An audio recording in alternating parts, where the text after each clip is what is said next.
Hello दोस्तों, आप सबका इस फिजिक्स एजुकेशन हब में हार्दिक स्वागत है। और हमने कल विमा की बात की थी और आज हम बात कर रहे हैं उनसे संबंधित क्वेश्चन की, जिसमें हमें एक छोटा सा कंटेंट उसके बारे में थोड़ा सा ध्यान रखना है। वो कंटेंट क्या है उसकी मैं बात करूंगा, चर्चा करूंगा और वो किस प्रकार से उसका उपयोग किया जाएगा उसकी हम बात करेंगे। तो आपके सामने दिखाई दे रहा है विमीय समानता का नियम। ये क्या होता है बेटा? देखो, किसी भी भौतिक समीकरण को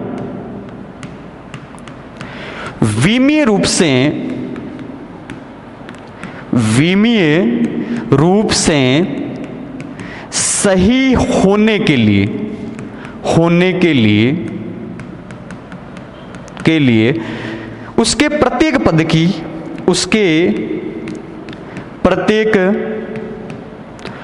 की विमा समान होनी चाहिए।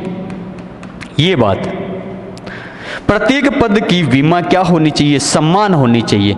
ये हमारा क्या है? विमीय समानता का नियम है। और इस पे हमें फोकस करना, इस पे हमें काम करना है।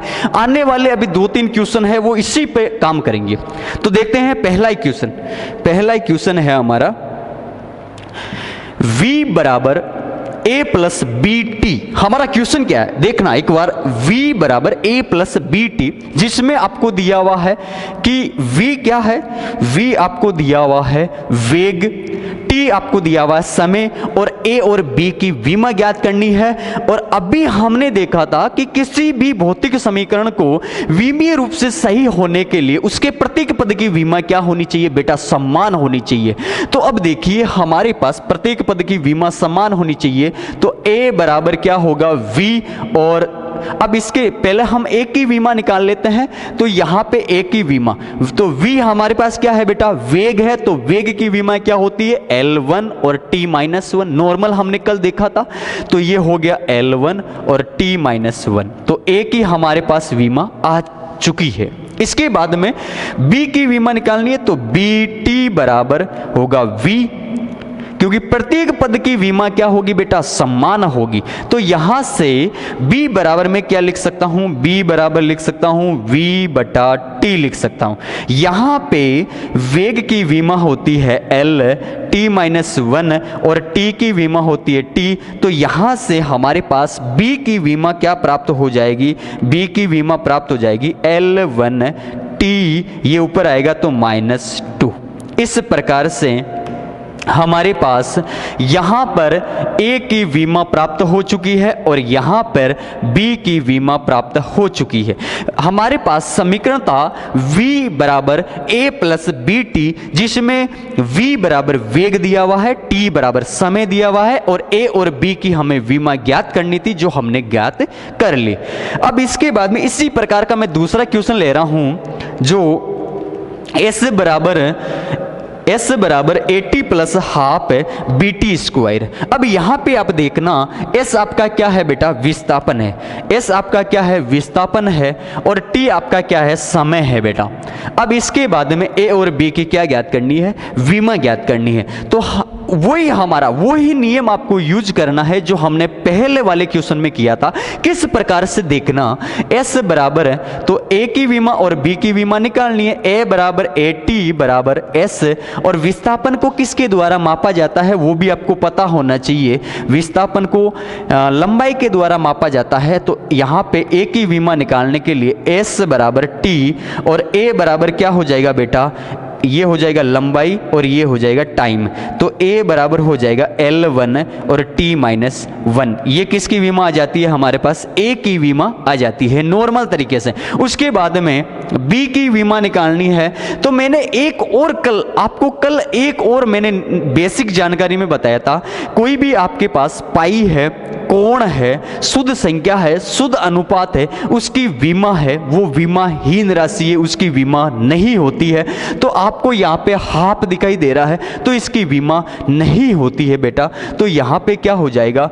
BT हो जाएगा, BT स्क्वायर बराबर S।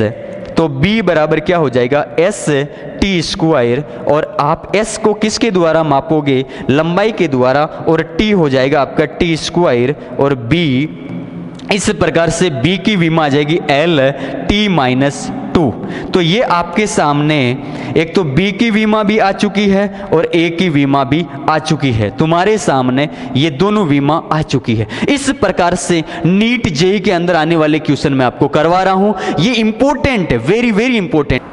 तो अगला हमारा जो क्वेश्चन है वो है P प्लस ए बट्टा वी स्क्वायर और V माइनस बी बराबर आर टी। यहाँ पे आपको दिखाई दे रहा है P बराबर दाब, V बराबर आयतन, R बराबर गैस नियतांक और T बराबर आपको ताप दिखाई दे रहा है। तो हमें यहाँ पे A और B की विमा ज्ञात करनी है। तो हम देखो किस प्रकार से ज्ञात करेंगे। अब हमारे पास P बराबर होगा A बट्टा, यहाँ से हमें A की विमा निकालनी है तो A बराबर होगा आपके पास V स्क्वायर बराबर P।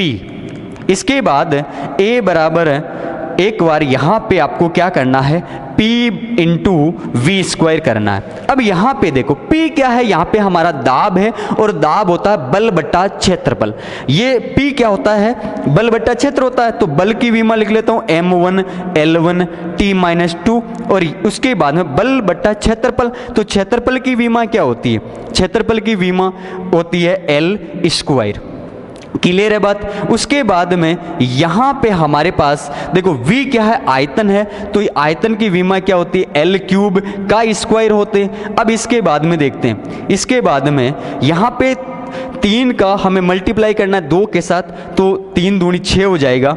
इसके बाद देखो ये हो जाएगा M1 और ये कितना होगा 6 और एक कितना हो गया 7, तो L 7 और T-2 और नीचे कितना है L स्क्वायर। अब 7 में से आपको 2 क्या करना है, माइनस करना है, तो पीछे कितने हो जाएंगे 5। तो हमारे पास A की विमा क्या आ जाएगी, A की विमा आ जाएगी M1 L 5 और T-2 आ जाएगी। इस प्रकार से देखो मैंने क्या किया, यहाँ पे आपको दाब दिखाई दे रहा है P, तो ये हो जाएगा बल बट्टा क्षेत्रफल और ये आपका आयतन, आयतन का स्क्वायर करना है तो आयतन का मैंने स्क्वायर कर दिया। तो ये आपके पास A की विमा आ चुकी है। इसके बाद में आप देखना हमें और किसकी विमा निकालनी है, यहाँ पे B की विमा निकालनी, किसकी निकालनी है, B की विमा निकालनी। तो B बराबर V और B बराबर ये क्या है हमारे पास, V क्या है, आयतन है, तो आयतन क्या होती है L क्यूब, तो ये हो गया L क्यूब। तो ये हमारे पास क्या आ जाती है, B की विमा आ जाती है और A की विमा B आ जाती है। इधर देखिए इस प्रकार से। तो ये आज हमने देखे नॉर्मल से क्वेश्चन जिसमें बेसिक जानकारी, बेसिक क्वेश्चन, और आगे हम और अच्छे आपके लिए क्वेश्चन लेके आएंगे। धन्यवाद।